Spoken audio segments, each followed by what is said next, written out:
आज या अनोख्या कार्यक्रमासाठी आलेले सर्व आजी माजी सैनिक,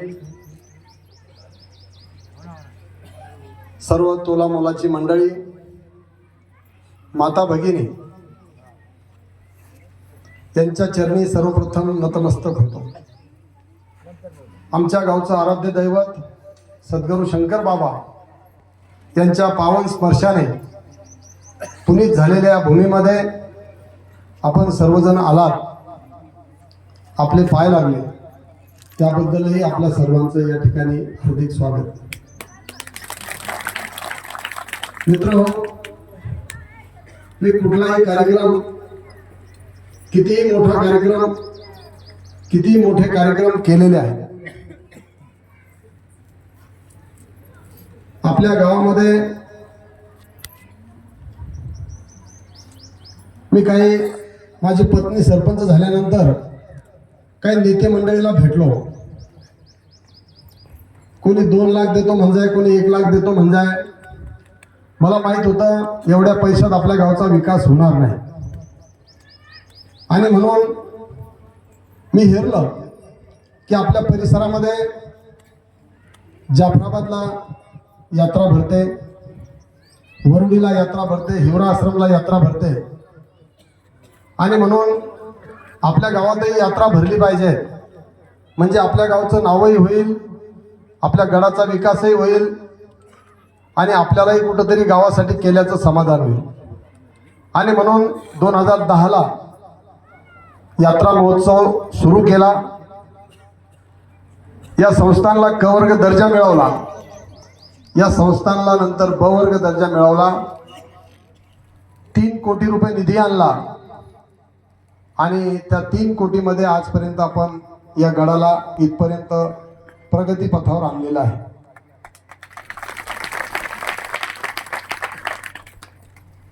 बाबांची जन्मोत्सव आता आणखीन 3 दिवसांनी सुरू होणार आहे. हा कार्यक्रम आणि तो कार्यक्रम आपण लागून का ठेवला याच्यामध्ये सुद्धा खूप मोठा अर्थ आहे. या कार्यक्रमामुळे त्या कार्यक्रमाला फायदा होणार आहे, त्या कार्यक्रमामुळे या कार्यक्रमाला फायदा होणार आहे. येणाऱ्या जाणाऱ्यांना डबल मेहनत करायची नाहीये, आणि म्हणून असा हा दुहेरी योग या ठिकाणी आपण आणला. या गडाला अजूनही भरभराटीला न्यायचं आहे, आणि ते नेणार आहे. या कार्यक्रमाचं गांभीर्य सांगायचं झालं म्हणजे, माझी आई जिवंत असताना बाबा सोबत होते. आम्ही जालन्याहून येत असताना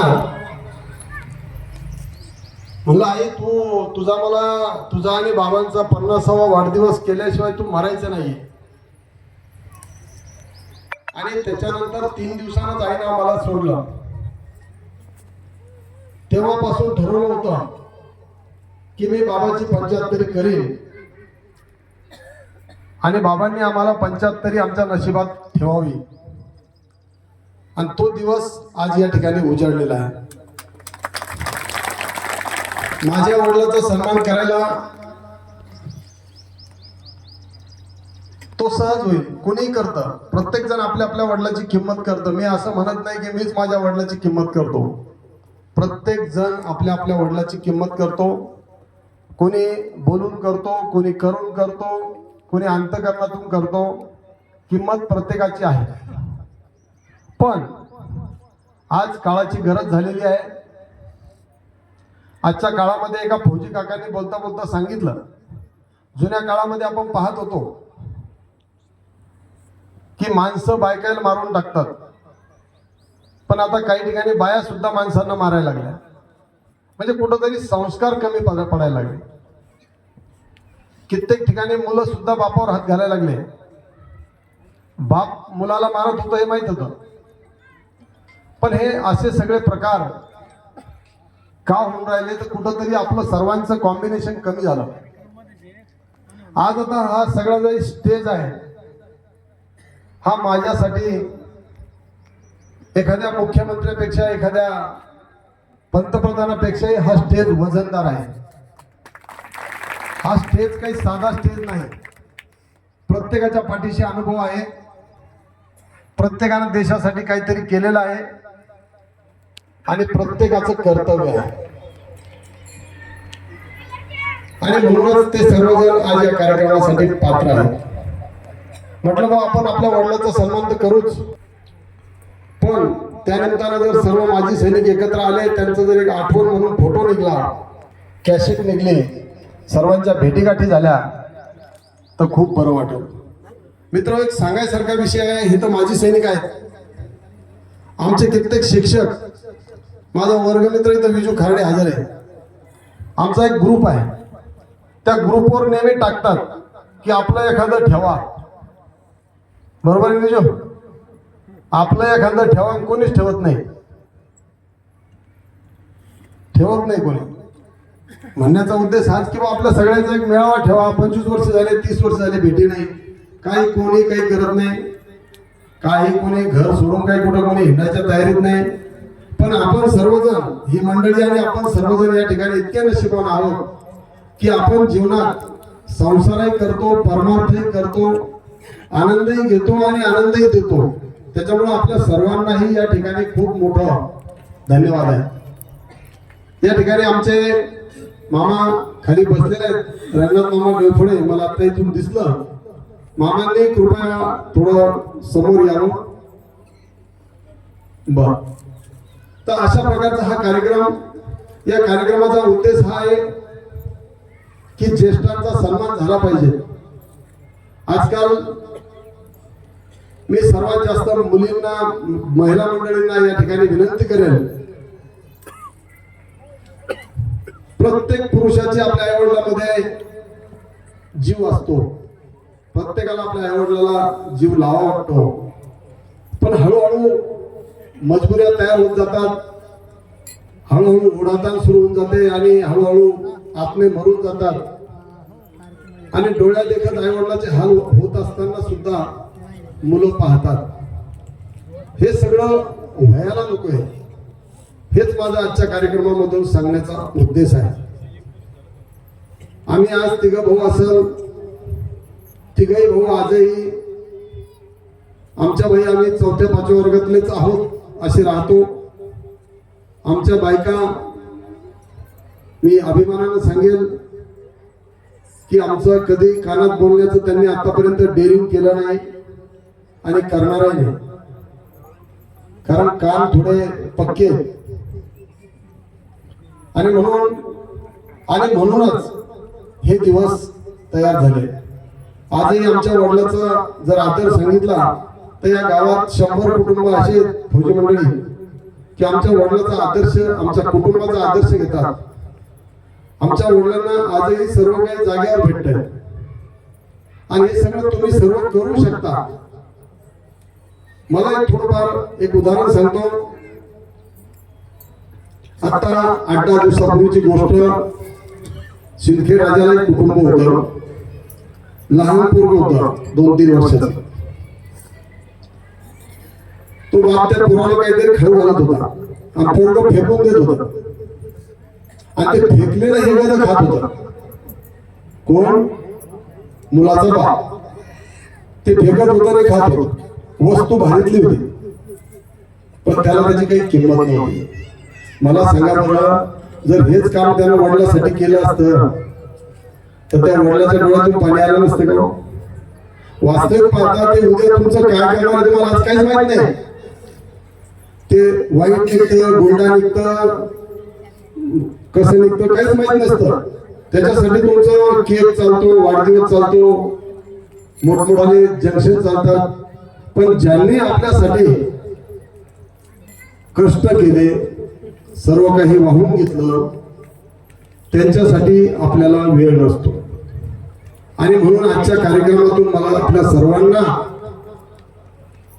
हीच विनंती करायची आहे की आई वडिलांना वेळ द्या. आपण जर आई वडिलांना वेळ नाही दिला तर आपलं भविष्य फार खराब आहे. काय मागतात आई वडील? काहीच मागत नाही. माझ्या वडिलांचा एक ड्युटीतला एक प्रसंग सांगतो. बाबा आमल्याल होते, माझ्या मोठ्या भावाचा BEd ला नंबर लागला होता आणि ही बातमी सांगायला माझ्या वडिलांकडे गेलो, रेल्वेने गेलो.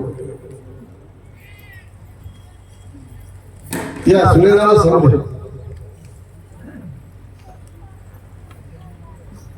तिथं गेल्यानंतर रात्री मला 1:30 वाजला होता आणि रात्री 1:30 वाजता मी त्यांच्या कॅन्टीनला पोहोचलो. त्यांनी तिथं जे एका फौजीत सांगून ठेवलं होतं की माझं पोरग रात्री कधीतरी येणार आहे, तू जागी राहा. आणि मी तिथं गेलो. मग मला असं वाटलं मी आलो, माझ्या वडिलाच्या गळ्यात पडल, दर्शन घेईन.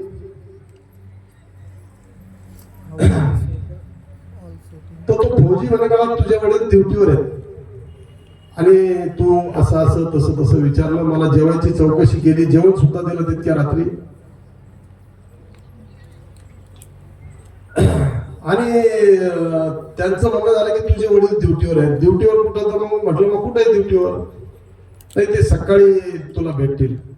मग मी थोडा थकलेलो होतो, कशी बशी झोप लागली. पण रात्री 1:30 वाजता माझे वडील मिलिटरीच्या त्या याच्यामध्ये एका जंगलामध्ये असे टावर होते आणि त्याच्यावर ते ड्युटी करत होते. हे मला त्यांनी दुसऱ्या दिवशी दाखवलं. मी विनंती केली की बाबा तुम्ही ड्युटी कुठं करता? ते टावर नसले तर ते जगू शकत नाही. असे टावर, असे म्हणजे जंगली प्राणी हे ते समजा, फक्त त्यांना सोडायला गाडी जाते आणि घ्यायलाच गाडी जाते. मला सांगा, त्या माझ्या बापानं जर आमच्यासाठी असे कष्ट केलेले असतील आणि आमच्याकडून जर त्यांच्या डोळ्यात पाणी येत असेल तर आमच्यासारखे नालायक मुलं कोणीच असू शकत नाही. ती आठवण आजही आहे, उद्याही राहील आणि भविष्यातही राहील. आपण सर्वांना या ठिकाणी आश्वासित करू इच्छितो की माझ्या वडिलाच्या डोळ्यात मरेपर्यंत मी पाणी येऊ देणार नाही, असं सगळ्यांच्या वतीनं आश्वासन देतो. आपण सर्वांनी सुद्धा आई वडिलांचा आदर करावा. मी एक शिक्षक माणूस आहे, मी समाजकारणी आहे, राजकारणी आहे, धार्मिकही आहे, व्यापारी आहे. सर्व गुण माझ्यामध्ये आहेत. पण सर्वच क्षेत्रामध्ये मी नीतिमत्ता वापरतो. गैरनीतीनं जीवनात मी आतापर्यंत वागलो नाही. आजपर्यंत या गावात मी राजकारण केलं असेल, पण कधी स्वतःहून कोणाचा रिपोर्ट कोणाला द्यायला लावला नाही. कोणी दिले असतील तर ते मिटवण्याचा प्रयत्न केला. मला दरवर्षी 2दा गुंतवण्याचा प्रयत्न झाला, 2दा वर्षात 2दा. पण मी कधी कोणाला गुंतवण्याची भाषा आतापर्यंत केलेली नाही. हाच माझा ओरिजिनल स्वभाव आहे. मी कधी कोणाचा खेद करत नाही, मी कधी कोणावर जळत नाही, मला कधीच कोणाच्या इस्टेटीचा मोह नाही. हाही एक सांगण्यामागा उद्देश हा आहे की कित्येक लोक आपल्या आपल्या मनाप्रमाणे माणसाच्या स्वभावाची व्याख्या करतात. आता समजा इथं उभा असलेल्या एखाद्या माणसाला जर सगळं जग वाईट दिसत असलं तर तो मला चांगलं कसं काय म्हणाल? म्हणाल नाही. मग तो जर आपल्याला त्याच्या चष्म्यानुसार पाहत असेल तर मला त्यांच्याकडून ती अपेक्षा नाही. आज समाजामध्ये तुम्हाला एक सांगतो, आता मी 3 दिवसाचा कार्यक्रम केला. पैसा खर्च हा विषय वेगळा, याच्यातून मला माझं थोडंफार नाव होणार आहे, तोही विषय थोडा वेगळा.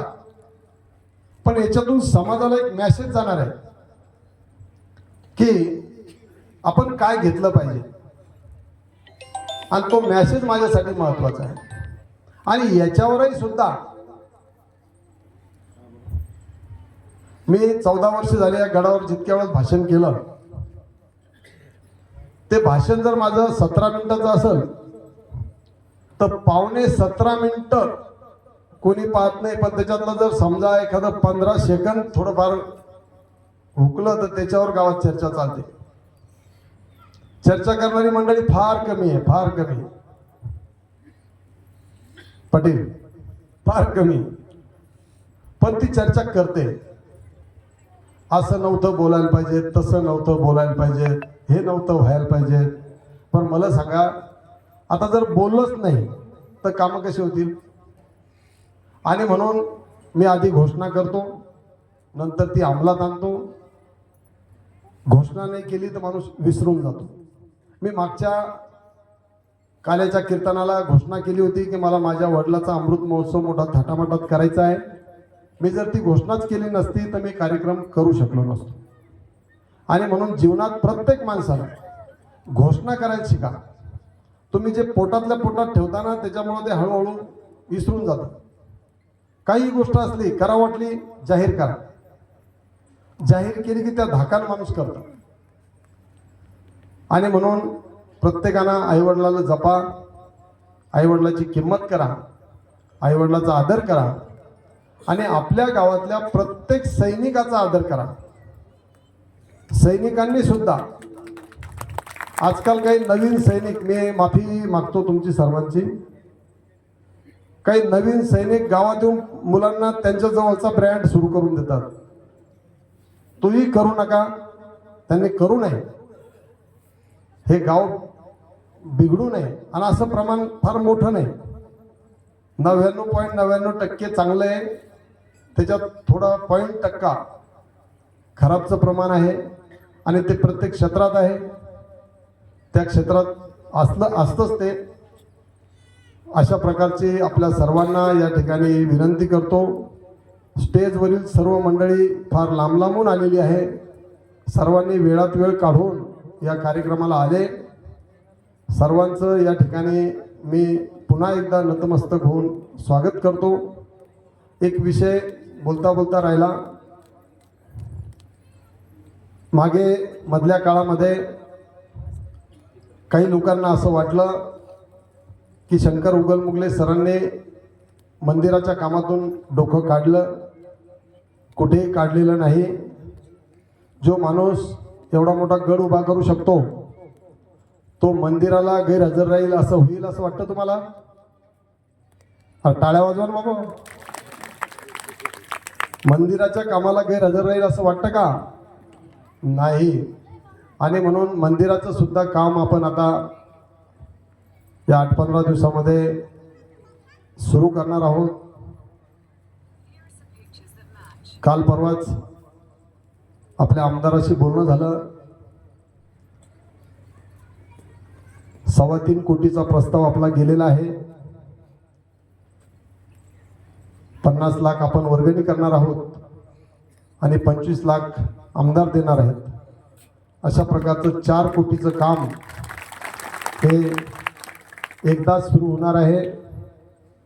काही महिला मंडळी मला म्हणायच्या, आमच्या काही बहिणी तिथं बसलेल्या, की मंदिराचं कसं, तुम्ही नाही केलं तर मग कसं होईल? त्या सर्वांना या ठिकाणी आश्वस्त करतो, टुमदार मंदिर उभं राहणार. असेच कार्यक्रम आपल्या गडावर होत राहणार. फक्त आपल्या सर्वांना विनंती आहे की सासू सासऱ्याची सेवा करा, मुलांनी आईवडिलाचा आदर ठेवा, सर्वांचा मान सन्मान करा. उद्याचा कार्यक्रम असा आहे, उद्या दुपारी 2 ते 4 असाच याच व्यासपीठावर उद्या आमचे सर्व शिक्षक मंडळी बसणार आहेत आणि आपण सर्व तो कार्यक्रम लाईव्ह पाहणार आहोत. असा कार्यक्रम पाहायला सुद्धा भाग्य लागतं. उद्या सर्व शिक्षक मंडळी स्पेशल आहे. परवाला सगळी राजकीय मंडळी आहे. 3 दिवस सर्व गावकरी मंडळींनी असेच सहकार्य असू द्या. तुम्ही जर समोर नसले तर स्टेजवर बसलेली मंडळी असूनही त्याला काही शोभा नसते. एवढी सगळी मंडळी जमा करणं त्याला सुद्धा भाग्य लागतं. आणि म्हणून उद्यापासून 2 ते 4 उद्याचा कार्यक्रम, उद्या मिरवणूक नाही आहे. परवा सुद्धा 2 ते 4 आपण सर्वांनी गडावर यायचं आहे. म्हणजे अर्धा तास लवकर या किंवा इथून सूचना आली की निघून या. ती परंपरा आपल्या गावची आहे. अशा प्रकारचं. आणि आता जेवण आहे सर्वांसाठी, पूर्ण गावाला आपण आणि आलेल्या पाहुण्या मंडळीसाठी पूर्ण जेवणाचा कार्यक्रम आहे. आजही आहे, उद्याही आहे. आणि म्हणून सर्वांनी जेवण केल्याशिवाय कोणी जाऊ नये. महिला मंडळी यदा कदाचित जर घरी जाऊन आल्या तर मात्र जेवायला येणंच आहे, किंवा जर जाता आलं तर जेवून जा. अशा प्रकारची सर्वांना या ठिकाणी विनंती करतो. मी थोडं शिल्लक बोललो पण मला तरी असं वाटतं की प्रत्येक शब्द हा तोडून बोलून बोललेला असल्यामुळं कोणालाही बोल झालेलं नसणार आहे. आणि म्हणून आलेल्या सर्व आजी माजी सैनिकांचा, सर्व तोला मुलाच्या मंडळीचा मी या ठिकाणी खूप खूप धन्यवाद देतो. आम्ही प्रत्येकाला आमंत्रण दिलं आणि त्याची प्रत्येकाने दखल घेतली. अशीच दखल भविष्यातही आपण घ्याल आणि आमच्या आमंत्रणाचा स्वीकार कराल अशी अपेक्षा बाळगतो. आणि कार्यक्रम संपणार नाहीये, कार्यक्रम अजून पुढे वेगळा आहे. कार्यक्रम असा आहे की प्रत्येक काही पाहुणे मंडळींना, काही कमिट्यांना, तालुक्याच्या बळींना बाबांचा सत्कार करायचा आहे. तो सुद्धा कार्यक्रम आपल्याला 10 मिनिटं सर्वांना असाच पाहायचा आहे. त्यासाठी आपण सर्वांनी असंच बसायचं आहे. मी पुन्हा एकदा आमच्या डोळफळे मामांना विनंती करतो की मामांनी समोर यावं. मामा या या या मामा. पुढील कार्यक्रम दादा करतील.